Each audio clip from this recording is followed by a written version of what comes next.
Ladies and gentlemen, here you are at streamingsportstalk.com. We are live. This is a beautiful Monday in Eastlake, Ohio, May 20th, 2013, the year of our Lord.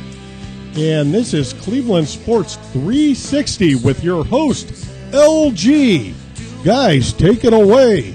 Hey, ladies and gentlemen, welcome back to the Cleveland Sports 360 show. Tonight, our special guest once again joining us right here live at streamingsportstalk.com. The Midwest Rams semi-pro football team, a playoff contender last year. This year, Mike Brown and his men want to go a little bit deeper into the playoffs. Is that about right, Mike? Oh, yeah. We went 6-4 last year.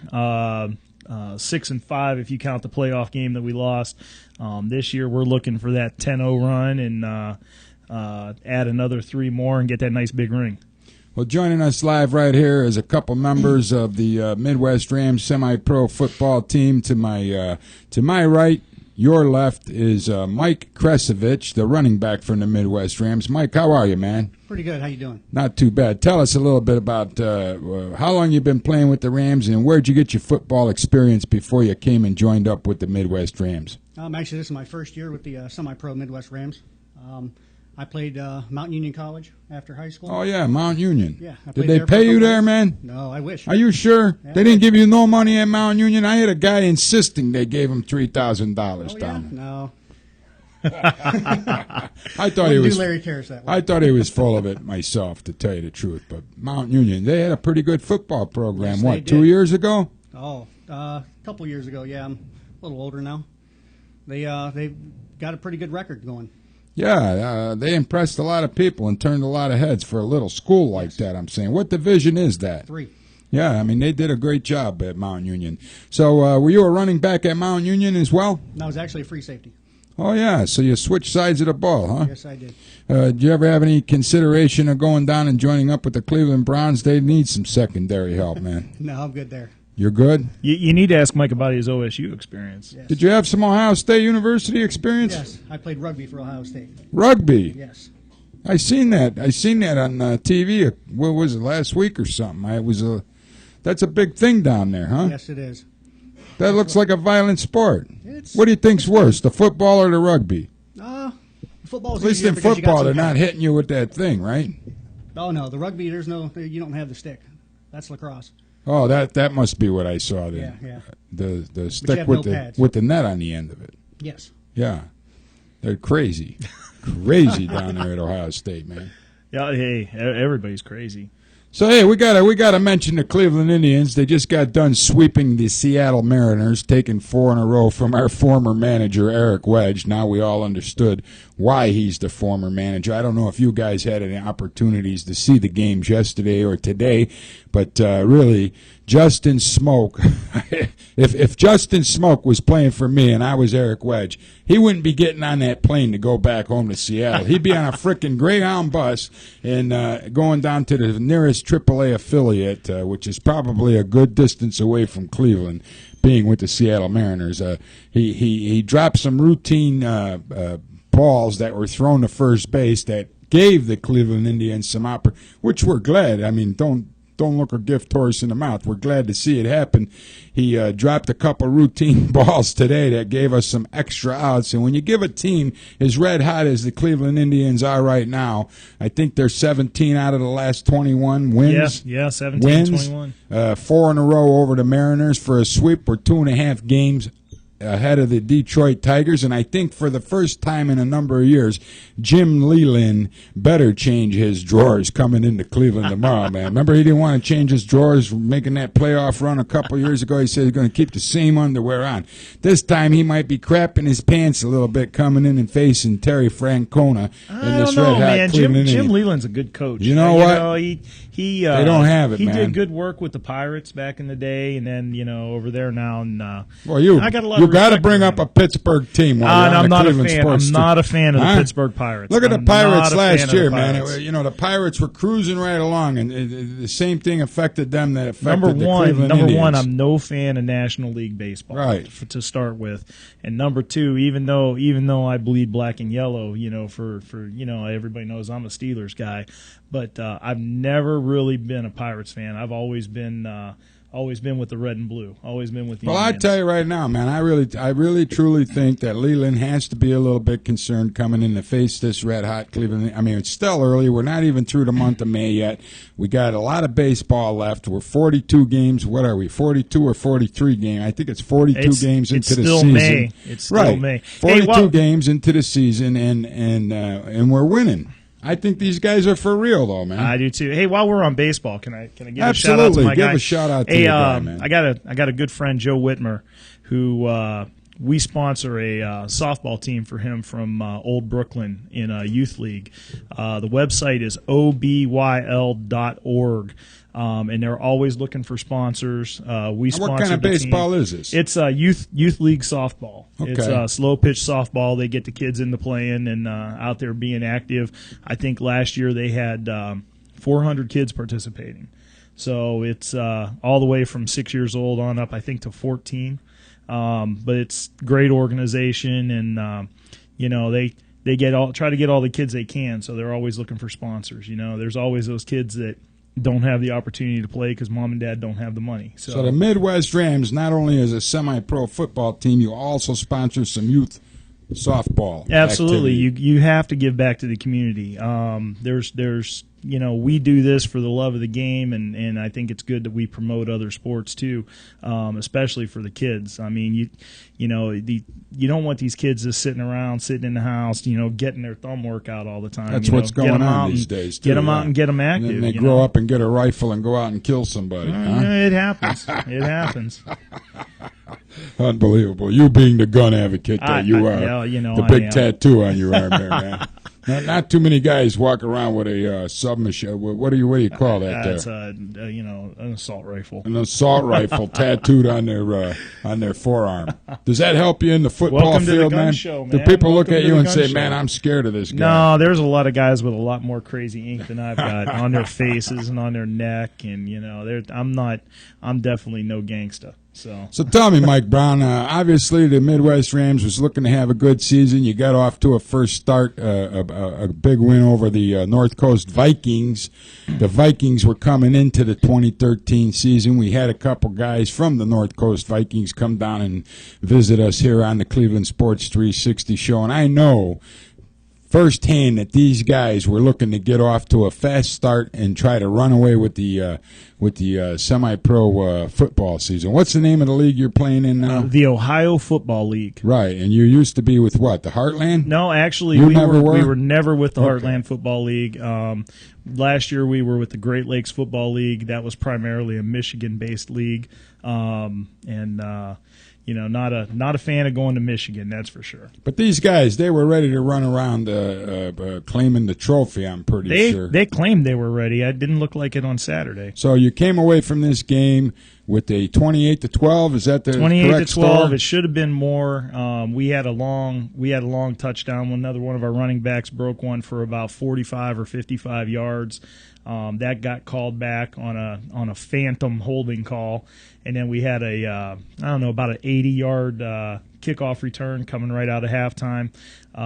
We had a block behind the play. And with the safety that is going on in football, everybody's trying to be safety conscious.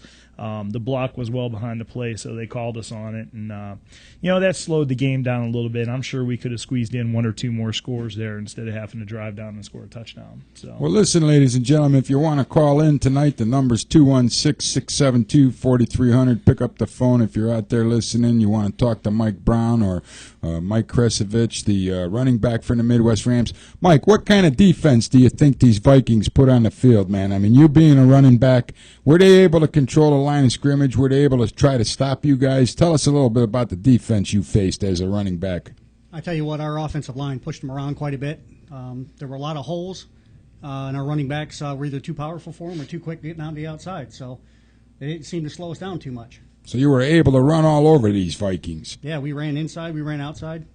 Our line did a real good job. Combined rushing, we had 176 yards rushing offense. That's a pretty good rushing day, huh? Yeah. How many yards did you have, Mike? I'm not sure, 18? I had a couple carries for 18 yards. Mike's primarily a fullback for us. Oh, okay. So you're the blocker. He likes to lay the wood on these You're guys. the Lawrence Vickers of the Midwest. You're the Lawrence Vickers of the Midwest Rams. I like to see him on their back when I walk away. Yeah, he puts them down too. That's for sure. He's had a couple of nice hits in preseason, and in the game Saturday he had a couple nice ones. But he's put a couple guys with their feet in the air. So are you excited, Mike, about this season? I mean, coming up, the Midwest Rams, I know you guys been working hard for the last couple of years. What's the excitement level? I know it's only one game in. You got a bunch left here. Oh, it's huge. Personnel-wise, I think we've never been more prepared than this year. We've got a lot more college-level talent. We've got a couple of guys that have played D1, 4 or 5 guys that have played D2 for sure. Some big, Baldwin Wallace. I think Middle Tennessee, is that where? Doesn't he have some Marshall? Didn't he have some? What's that? Slippery Rock. Marshall. We've got a lot of higher college names. We got Mike Mount Union, and even though it's rugby, that's basically football with no pads. Hey, you got to be in great shape to play that game. There's a lot of running around. I think you got to be a little crazy to play that game. Crazy and in good shape. Either one of those games, lacrosse or rugby, you got to be in good shape. You don't go out there and run. There's not a whole lot of standing around in that game, is there? Not really, no. What do you think? I mean, at OSU, how long were you there, man? I was there for 3 years. Playing rugby the whole time? Yeah. Wow. So that's quite a workout you got down there. Oh, yeah, definitely. Hey, let me ask you a question, man. Did you get any OSU groupies? Is there any OSU rugby groupies down there? There's quite. I don't want to get you in trouble. Are you married, man? Yes, I am. Is your wife watching tonight? She might be. Oh boy, he didn't do that. I was making it all up. It was a farce, right? Yeah. Were you married where you were playing rugby? No, I was not. Well, then it was okay. Tell us about the groupies. We're kidding. But seriously, man, OSU, that's a giant campus. It's a giant school. There's a lot of people there. How well accepted is this rugby game there, man? You get a lot of fans that come and support the team? There was quite a bit of students there, so we had a little showing. A lot of people came out. It was pretty good times. Where do you actually play the rugby at? On campus, we had a couple of fields, and then we had the Scioto Valley Men's Club that was the team, the men's club there. But they don't let you into the horseshoe to play rugby, right? No. That would be nice. That would be a treat, huh? No. 110,000 screaming fans.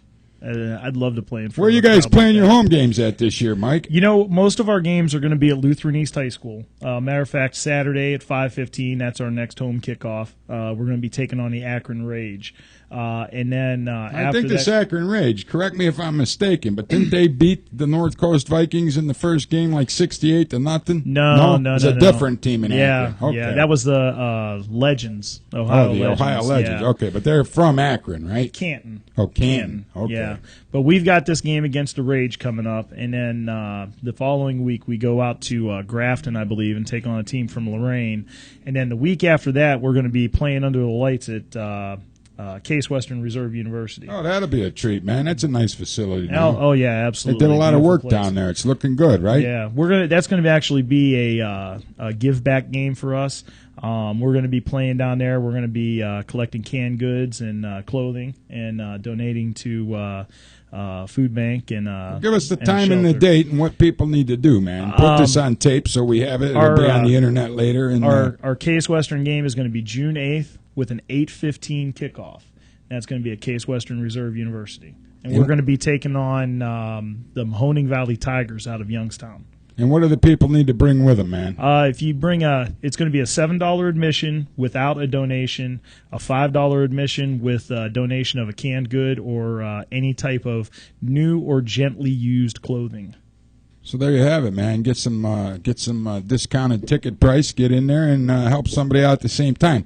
What is these canned goods and clothing going to benefit? Oh, we're gonna donate to local shelters, a homeless shelter. One of the guys that was with the Predators last year, if we get any coats, we're gonna donate them to him. That's Al Raditz. Oh, Big Al, yeah. Sub-Zero mission. Yeah, absolutely. And then I believe we're just going to go to the Cleveland Food Bank with coats goods. or blankets. I mean, bring them down. Give them to Michael Brown and the Midwest Rams June 8th. June 8th, 8:15 p.m., Case Western Reserve, right? Where's Absolutely. the football field down there? I mean, is it easy to find? It's right off of Euclid Avenue, and I believe that's Almost by the Cleveland Clinic. Yeah, there. it's almost right across. Yeah, Right. it's right there where you turn to go up Murray Hill. Yeah, so get down there, man. Bring some canned goods. Some, Al Raditz's personal feeling is nobody should freeze to death in America. So he's got the Sub-Zero mission. I'm pretty sure you can find Al on his Facebook page if you want to support the Sub-Zero mission. It's a great cause. He's doing a lot of work. He's got the big bus now. Did you see the bus? It's Gemma, the big blue bus out there. Yeah, I mean, he's ready. I think he's not far from I think my he's house. branching out to Buffalo. Really? That'd be awesome. I heard he was, awesome. man. I heard he's branching out to Buffalo, and he's getting a lot of work. We're going to take a quick break here on the Cleveland Sports 360 show. We're going to be right back with more of the Midwest Rams and what they're doing in the community, what kind of stuff that semi-pros involved with to help the community, right here on StreamingSportsTalk.com. Don't change that dial.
Hey, ladies and gentlemen, welcome back to the Cleveland Sports 360 show. I'm sitting here with a couple of the Midwest Rams. Actually, I think Mike Brown is one of the team owners. Is that right, Mike? Oh, we're a board run operation. A board run operation. You're a member of the board, though, right? Member of the board. So, the Midwest Rams, Jesse just brought me up a nice laminated schedule for the rest of this season. BW3s, get down there and enjoy some great wings. Which BW3's on Harvard, huh? Yeah, down there in Warrensville.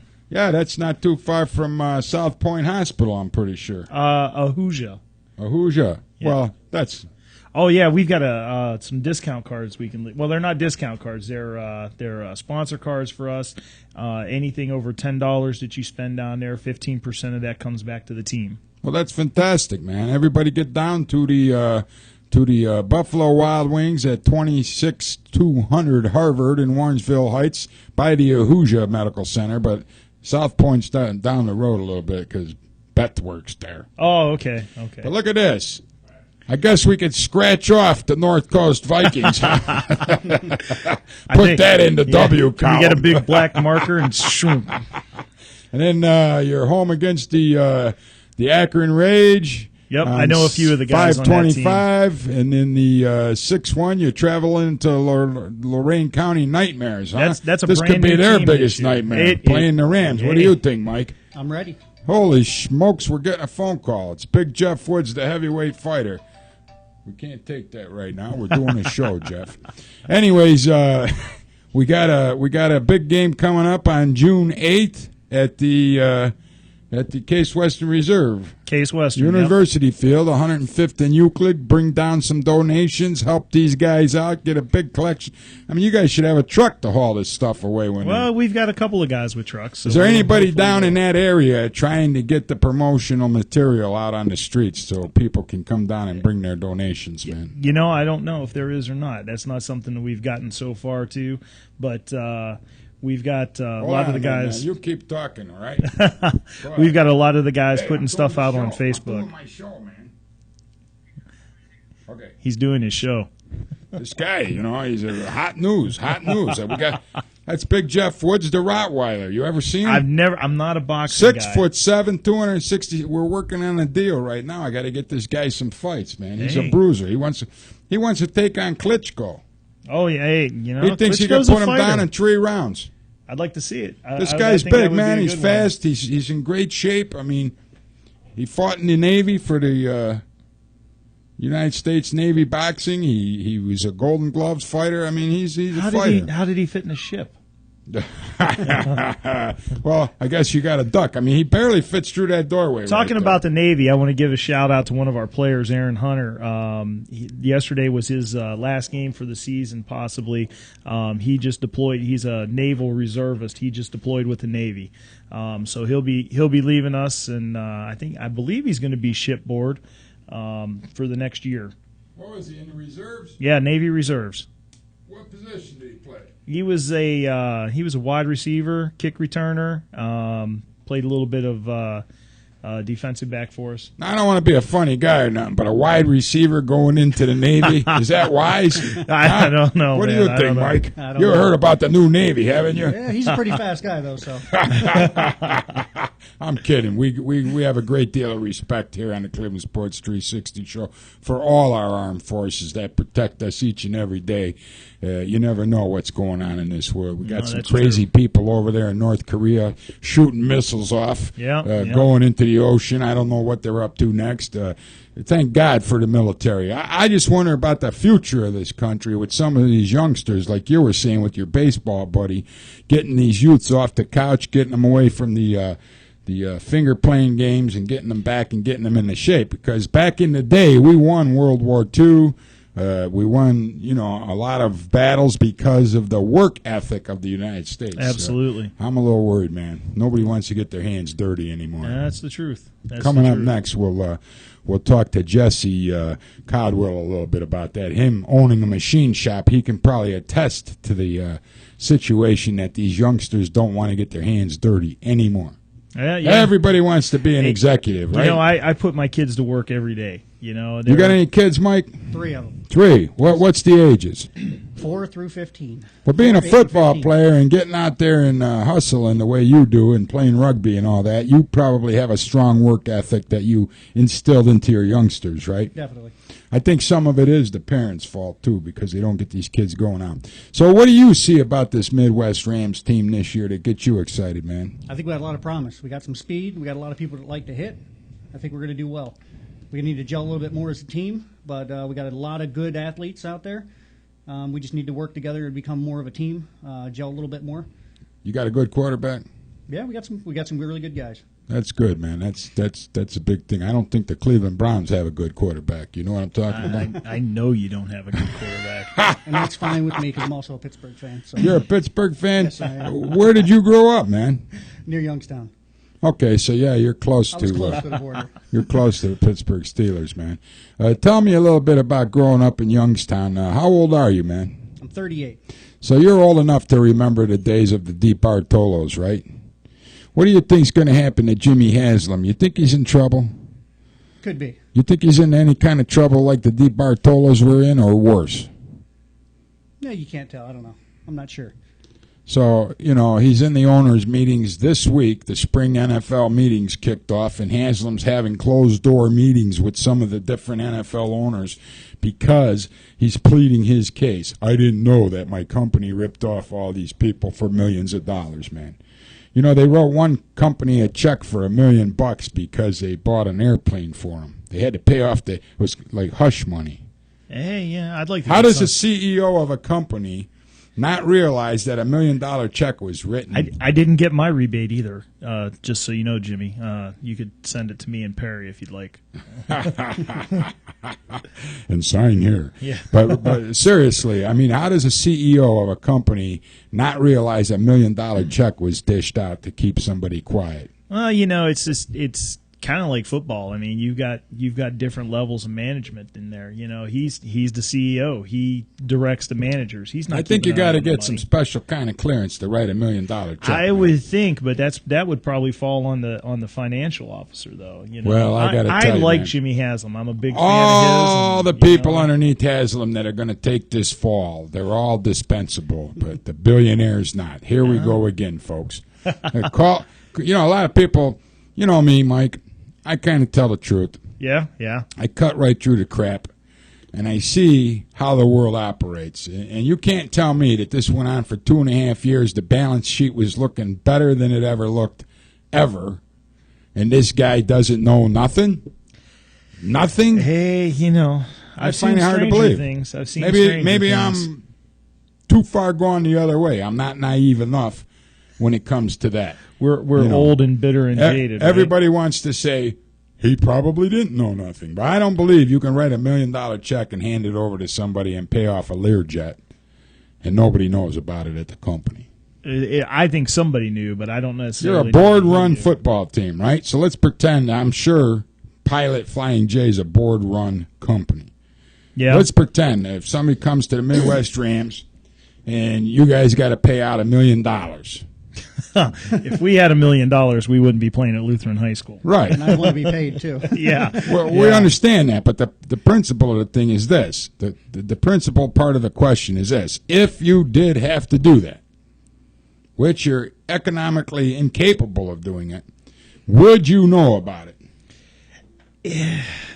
Could they sneak it by Michael Brown? No, because my wife handles the checking. There you have it, folks. There you have it. You can't even sneak it by Michael Brown. What makes you think you're going to sneak it by a canning guy like Jimmy Haslam III? That's the nice thing, though, with our organization. We absolutely all work together. There's 5 of us on the board, and we let each other know everything that's going on. We include the coaches in that. So there's we're real wide open with the communication with that kind of thing. And I've seen some teams out there that have come and gone.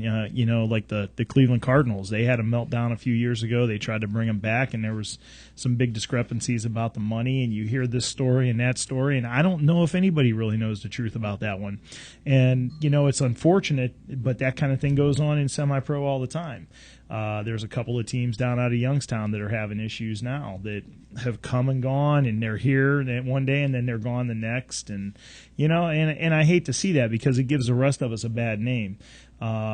So we do everything we can to be on the up and up. We write receipts, we file tax returns, and it's that's the way you run your business. Well, it's like anything else. You have to be on the up and up if you have scruples.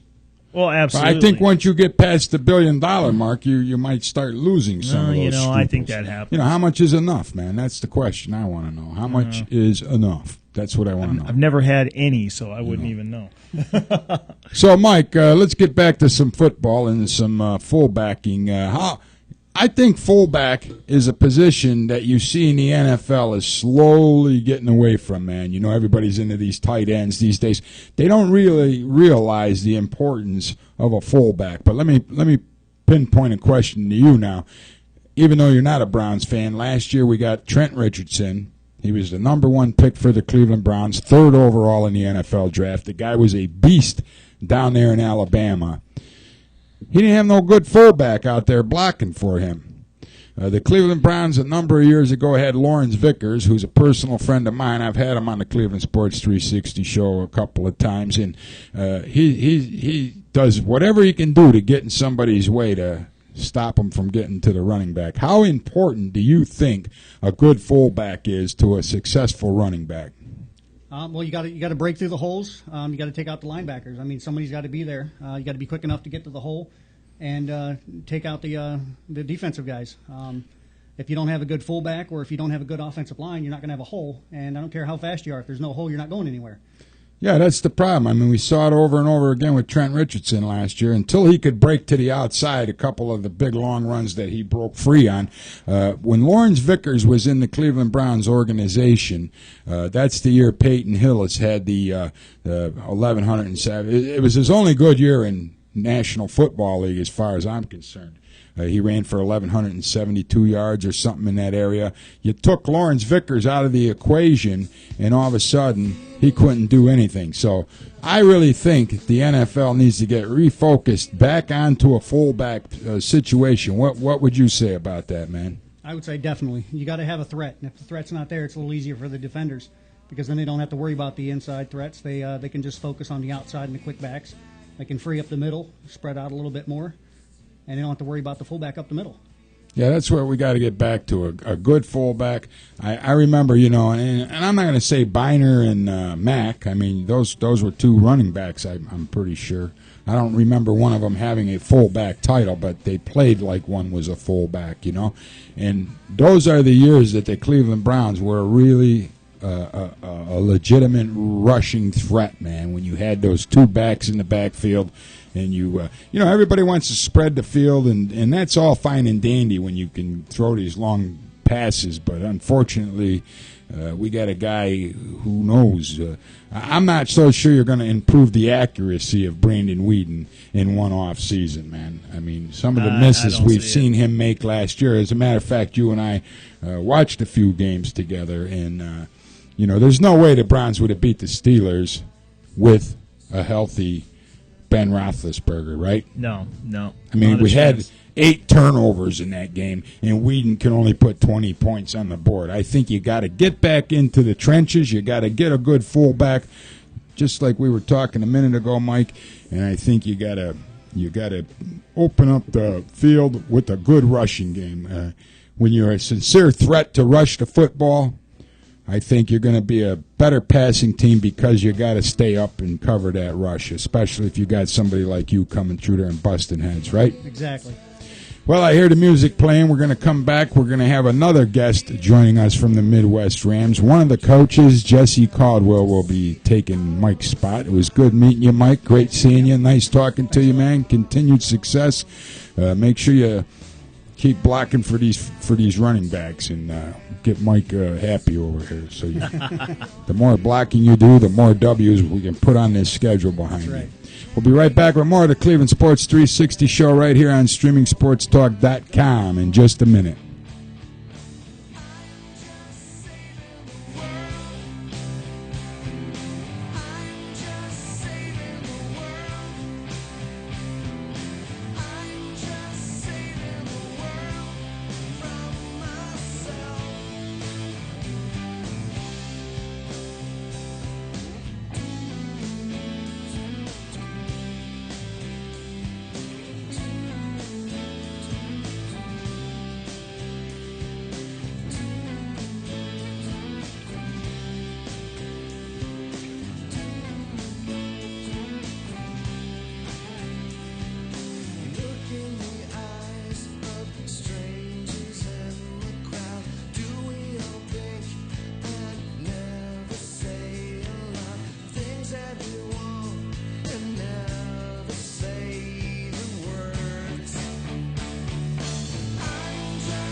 Hey, welcome. Welcome back to the Cleveland Sports 360 show. Joining me live on the set right now is Jessie Caldwell, one of the coaches from the Midwest Rams. And on the break, I was just informed that you're a Hall of Fame member. USFTL. USFTL. Is this States. mic close enough to you, man? United Is States this- Flag and Touch Football League. No kidding, man. How did you get inducted into the Hall of Fame? I played for a long period of time. Won 10 championships with flag football.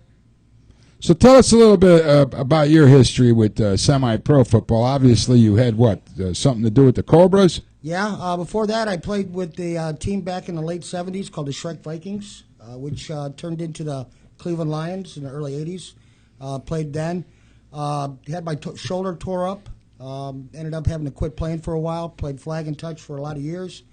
About 7 years ago, I got with a guy, and we started a team called the Cleveland Cobras, which is a very successful team. The last 3 years, we were 31-8, 2 division titles.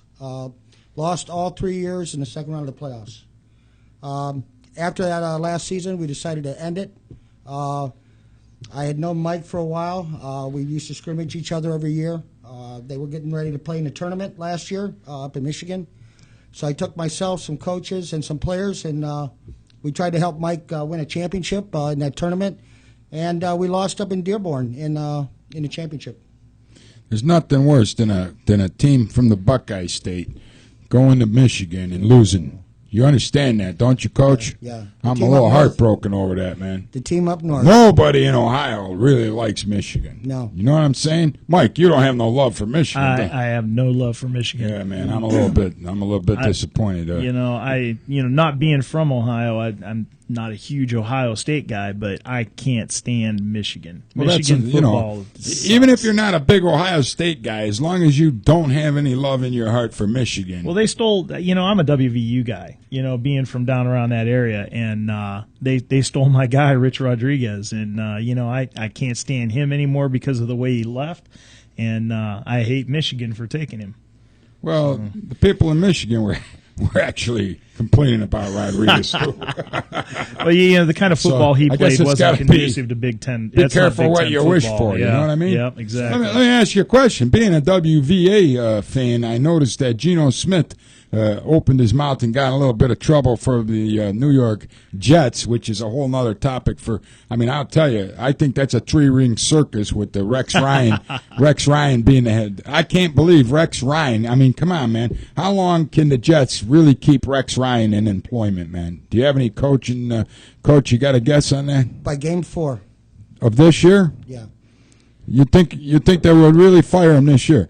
Here you got a guy coming in. He's all excited. He finally got drafted. You've seen him sitting back there bumming out. He did it to himself, Geno Smith, playing with his phone instead of paying attention to these NFL football franchises. And he says, we're going to make the playoffs this year, and they're bitching at him over that. That's some positive thinking. There's nothing wrong with positive thinking, is there? No, but it's all about organization. You have to question some of the moves the Jets have done in the last year. Tim Tebow.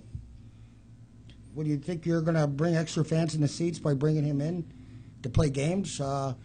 He was good in college, but outside of Denver and that Pittsburgh loss, yeah, Mike, forever. you got beat by Tebow. Yeah, I know. Even a blind squirrel gets a nut. Well, let's talk about Tebow for a minute, man. Tebow is a threat to the National Football League.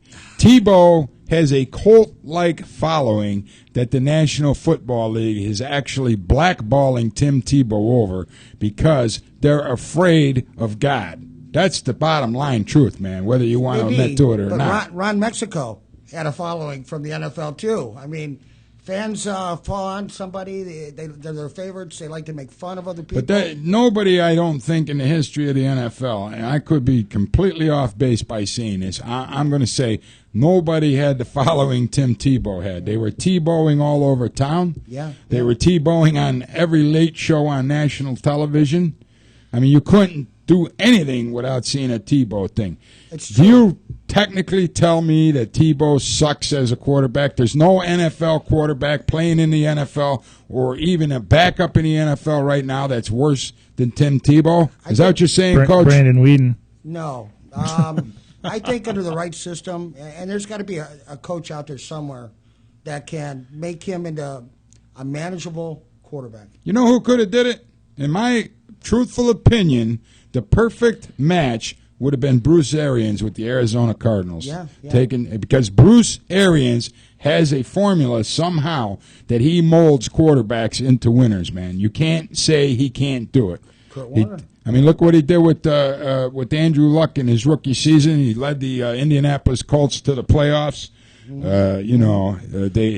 There was a big fallout in Indianapolis when Pagano went down with leukemia. Bruce Arians took over the head coaching and the offensive coordinator responsibilities. That guy could have took a Tim Tebow and made him into a winner, man. Well, it's just like Baltimore. When Baltimore won there, or what was that, in 2000?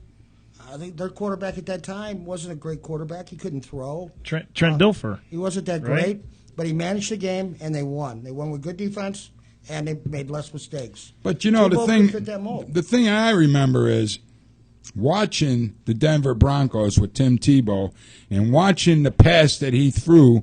It was a perfect pass in overtime, man. Here's the thing on that. They didn't pass that whole game on that down. I think it was first down. Right. Yeah. They did not throw one pass on first down until that play. Right. So Pittsburgh was not looking for pass whatsoever. Great coaching, made a great play. And they caught him sleeping. That's the thing. Yeah. Yep. But that's it good was coaching. still a great throw, too. I mean, you can't say he didn't have a nice touch on that pass. He put it right where it had to be. There was a couple defenders that, you know, if you would have threw a bad pass, Yeah, it wouldn't have been a completion. And they wouldn't have won the game. Yeah, but that guy from Pittsburgh was out of position, and that receiver got behind him, and he ran under the football. Tebow hit him right on the money, man. I don't know. I don't know. He hit him right in the hands, man. I think That's he the way ran I saw underneath it. the football. But, I don't believe that for a minute. great play. It was a he great- hit him it was a right in fantastic stride, right in the hands. I think But Tim Tebow. what is about the all kinda the guy. other games they won to get to the playoffs? That was. I'm not- I put that all on the defense. I'm not saying defense. Tim Tebow is God's gift to quarterbacking. That's not what I'm saying. But I am saying that I don't believe that Tim Tebow is the worst quarterback, that there's nobody worse than Tim Tebow playing in the NFL right now. I on an believe active there's somebody roster. worse, and you guys have got him here. Well, You know. nobody wants to admit to that, man. I'll admit to it, but nobody else wants to admit to it. He did not. Whedon, in all honesty, had no tools last year other than Trent. And when you put 9 guys in the box, hey, make him force him to pass. Who's he throwing it to? Until Gordon came around and a few others came around, the drop passes against Indy. That game should have been an easy game. Well, a lot of those receivers at Cleveland are going to be third-year guys, and third year in the Greg NFL. Little for made a hell of a receivers. turnaround That's last year the for year, the Cleveland you know? Browns. And Gordon came on strong at the end. Right. Now you got a guy with Joe Banner saying that he, you know, this might be Joe Banner's MO, but he's saying this is the year Gordon better prove himself that he was worth a second-round pick. Are you kidding me? I think he already proved it. I think he will continue to prove it. Yeah. And you can't blame all the drops just on him. No. Some of those, you talk about running under a pass. Some of those lotto balls, I like to call them, lotto balls, because you throw enough of them up there, sooner or later somebody's going to come down. Right. Gordon made some terrific catches on some of those long passes. And, you know, Whedon is not the most accurate passer in the NFL. That's what's disgusted me about Brandon Whedon, is the fact that we were misled. We were told this is a highly accurate, strong-arm quarterback. Strong arm, yes. Highly accurate? No. Give me a break, man.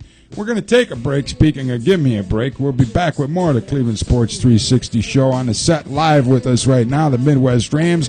Jessie Caldwell, the coach, and Mike Brown, offensive lineman and owner, right? Board member. Board member. A member of the board. We'll be right back with more of the Cleveland Sports 360 show. Don't turn that dial right here on StreamingSportsTalk.com.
Hey, welcome back to the Cleveland Sports 360 show. Our special guest this evening, the Midwest Rams semi-pro football team, coming off their first game and a first victory over the North Coast Vikings, 28-12.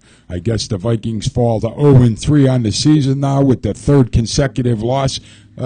Mike, I know you're not here to help the opposition, but I just got to ask you a question because we've had the North Coast Vikings on the show. What is this team's problem, man? What do they need to do to get something turned around? The Vikings? Right. I don't know. I think it's just personnel issues. You know, their O-line is not as strong as it could be. Their defensive line, you know, it's basically just a line situation. No linemen. They've got a couple of decent guys over there, but you know, for the most part, it's a lack of depth on the line, on both sides of the ball at the line.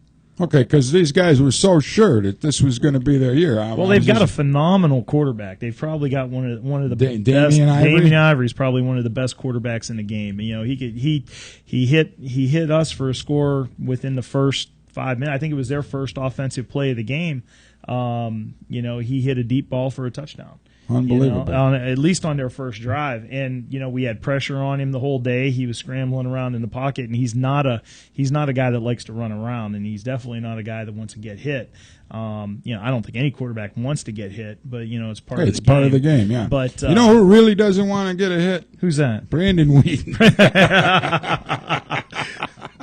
I mean, the guy's crying when he sees these guys coming at him. You know, when Wouldn't you, as fast as these guys run? No, I'd be getting the hell out of the way, man.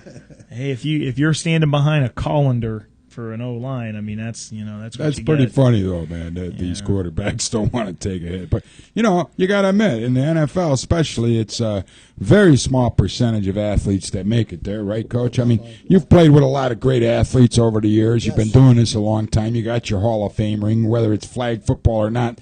There's still great athletes out there that are playing this game. Well, there's former Browns players that are playing flag football right now. Jamel White's a big-time flag football player right now. But what I'm saying is the athleticism of these guys, it's better than it's ever been, man. Definitely. They're bigger, they're faster, and they're hitting harder, don't you think? Look at the combine. These guys are 6'4", 315. Running 4.8. 4.8, yeah. 4.840s. That's yep. crazy. O lineman running 4.8. Unbelievable, man. What's Brandon Wheaton run? He's not around there. I think he's a little slow. Like a 5.2? He's running to the bank. It doesn't matter what he runs. He got a Were couple you making of this checks number up 5'2"? I thought it was 4'9". I don't know, man. He doesn't look that fast. So, Mike, tell us a little bit about the Rams. What do you got working for you this year? You got some new sponsors. We've got a ton of sponsors. I'd love to read them off. Go ahead, man. Read them off. Give a plug to the sponsors. We've got Extreme Fitness Results. Where are they at? You can't just give out a name. You got to tell people where these places are. Well, I can. Extreme Fitness. He's a personal trainer. He'll come to you. We've got Corrective Eye Center. I believe they're out of Beechwood. They've got the commercials on TV all the time. Alan Schlesinger, dentists. I believe he's also out of the Shaker area. Cleveland Glass and Mirror, Beechwood Plastic Surgery, Advanced Therapy Center. I think that's another Shaker area. Wait a minute. Back up a minute. What did you say that was? Beechwood what? Beechwood Plastic Surgery. Now, is there any chance that you could get a custom set of breasts made that we could mount right here on the table? I'll ask our sponsor exec, Joe. Hey, Joe, can you get on that and see what we can find? Nice looking breasts for the. We use them on Friday night for the. You got to be. You're going to talk about the breasts. The next one is Dick's Sporting Goods. So. Then we've got Play It Again Sports out of Lyndhurst down there, Buffalo Wild Wings in Warrensville, who's one of our big sponsors, Allen Builders Incorporated, Harmonious Transitions, which I'm not quite sure what they do, Life Coaching by Cadia, Centers for Special Care. Most of these are all Beechwood, Shaker area. Tiber's Meat Market. I'm almost. You could positive slow down just Shaker. a little bit, so that sorry. we still have 7 minutes, man. Though, man, I know there's a lot. Turbo Slim Clinic, University. Turbo Slim Clinic. Now, does this do what it sounds like it does? Like, should me and you go over there? I think we should. I think that would be great. Or we need him beefed up, Coach. Tell me. You can lose a few pounds. I could lose a few pounds. Maybe we better head over to this. Hey, listen, a quarter inch shy of 6'1", and I'm 340 pounds this year, and that's the heaviest playing weight I've ever been. I'm still moving pretty good, but I could stand to get back down to about 320. Then we've got University Nursing Home, A&E Events, Heights Animal Hospital, and those can all be found on MidwestRams.net. That's our sponsor page. That's different than our team page, which is eteams.com/MidwestRams. And that'll get you Plus, all our they can schedule. follow you on Facebook, right? Follow us on Facebook, Midwest Rams, 3 words. That's our team page, and that'll have all our schedule and rosters and photos from the games. I think we're approaching somewhere around the 3,000 mark on pictures from the games over the last 2 or 3 years. Just over this past weekend, I think there's 150 that went up.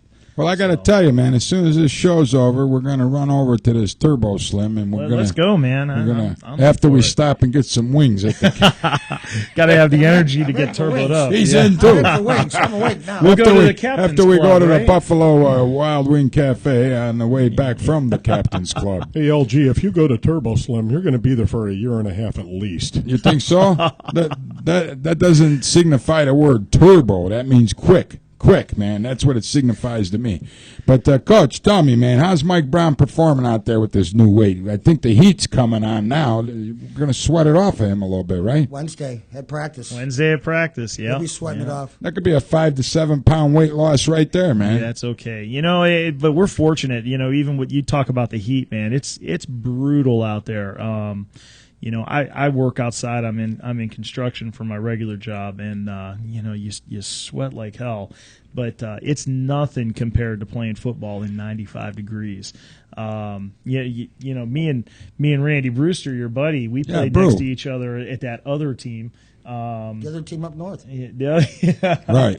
Yeah. Out east. Out east. That other team out east, but. We played a game in 110-degree heat over in Pittsburgh one time, and there were only 5 linemen that made it to the game. So we were out there, 100% going, and that's tough. That's tough out there on you. It's a lot of water. Yeah, a lot of water. Thankfully we've got a lot of depth on our O line this year. We've got a lot of good guys out there that you can rotate in and out. Yeah, that's a big help, man. I mean, Brew was a pretty good old lineman, don't you think? He was. He wasn't as mobile as most, but he's got those big meat hooks that look like canned like 10-pound canned hams. And if he got a hold of you, man, I mean, come on, the guy wears a size 15 ring. Yeah. He's a monster. I was just over at his house helping him do some mechanic work the other day, and we've got his daughter that working on a pump up video or whatever you want to call it. I think the name of her production company is Pookie Films. She, great kid. She goes to school out in Perry, and she does a lot of videos for Riverside High School and things like that. So. Yeah, Brew is always big time into that. I'm glad it's rubbing off on his kids a little bit. He's got great kids. He's got we spend a lot of time with Brew and his family. So yeah, Brew's a good guy, man. I was sorry to see him get out of the semi-pro circle. So was I. I think it was a bad taste left in his mouth from that other team out east. I think so. They had their differences. It didn't work out for him at all. All the work Brew put into it, and some people are never ever happy. You know what I'm talking about, Coach? Oh, yeah. Were you here? Wasn't you guys? I wanted to have a slap the owner night or something. Oh yeah, that was me. Boy, oh boy, did you get me into trouble on that one. You think you got into trouble? There was some wacko guy after me after that, man, talking about I was an abusive person, and people don't have no sense of humor, Coach. I may have to search the archives for that one. Yeah, that was a good show. You'll find it on YouTube. Boy, I heard about that one for months. Cleveland after that. Sports 360 That guy that channel. came after you just recently resigned his. What was he, a coach? tenure. He was a coach over there. He resigned his. He sends Tim Misney, the personal injury attorney, a good friend of mine, good personal friend. Misney makes him pay. Everybody knows Tim Misney. An email saying, "How can you be associated with this guy that condones smacking women?" Yeah, I go, "What? What's he talking about, smacking women?" I say, "Have a punch the owner night. They could take it all out on the husband. You don't got to do it on the wife." right? Yeah, you So could. this guy resigned. Where did he go? I don't probably know, got but freaking put in a mental asylum. I got a call today that he resigned. So Right, do you I know don't this who they're guy? gonna have. Yes, I do. What do you think of him? Every time I've seen him, he's always shook my hand. He's always been nice to me. I haven't had any personal situations with him as Mike has. They played together. Do you think the guy's a wacko, Mike? The coach, yeah, I don't know. I don't know if he was a wacko. His dad was a wacko. I won't. There's only no heard love stories. lost for his dad. Scott, I thought was a decent guy, personally, and he loves the game. His dad, on the other hand, I think he does everything he can to destroy the game. Wow. I there's no love. Kind of lost like there. Pat Shermer, huh? Yeah, pretty much. Oh, Pretty much. I never could get over the fact that Chip Kelly's first move with the Philadelphia Eagles was to hire Pat Shermer as the offensive And just think, how coordinator. bad did the Browns Another want? guy. We Can you wanted Chip believe Kelly that? here. Another guy took the money and is still running. Absolutely, man. But can you believe the first no. official move was, what he taught Michael Vick today? I'm afraid to ask what. How not to fumble. Chip Kelly, after 11 years in the NFL, Michael Vick finally was taught how not to fumble the football. Can you believe it? How would you pick Pat Shermer over Norm Turner? How? I don't get it. I don't get it at all. But did you hear what I just said? Yeah. He taught Michael Vick how to not fumble the football. That's crazy. After what? Crazy. 2001, the guy was drafted by the Atlanta Falcons. It's not going right? to happen. If you're a fumbler, you're a fumbler. fumbler. I think you're either born with it or Chip you Kelly don't got have it all straightened out, man. It's all Not over the a internet. chance. Make him Not carry a the football. chance. Make him carry the football around the facility. Like, what all was day. that? The You program? know what he did, Was man? that He maybe put the a program? tail on the football and put some dog. It looks like a dog now. Wow. Had a pork chop So around he's his gonna ankle hold and, it by the neck. I mean, what's? Oh man, Terrible. that's Terrible. awful. That's why he couldn't come here, man. Joe Banner probably wanted him here, but with the dog pound, that wasn't going to be a good match, man. Michael Vick. But You're that's full it, of 'em folks. today, That's buddy. going to end it for the Cleveland Sports 360 show. I want to thank my special guest, Jessie Caldwell. Nice meeting you. Member of the Hall of Fame. Show the ring one time before you go. Look at that, man. Flag Football Hall of Fame. Jesse's been inducted in there. He's still alive, which is a good thing. Some people don't get to see it. Look at poor Ken Venturi last week. He drops over dead.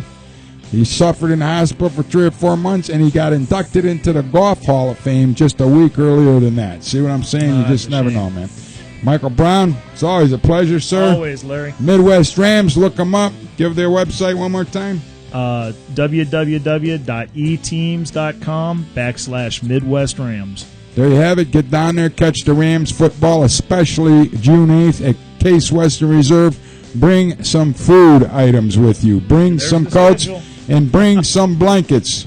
You'll get in for a discounted rate. God bless everybody. Stay safe. We'll see you back here Friday night with Jeff Leaf on the You Gotta Be Freaking Kidding Me show. Don't forget Thursday nights, the Sports Outreach Ministries. These guys are praying real hard for every Cleveland sports team. The Tribe takes on the Detroit Tigers tomorrow. I'm looking for 2 more big wins for the Cleveland Indians. And we'll see you back here with more of the Cleveland Sports 360 show next Monday at 7 p.m.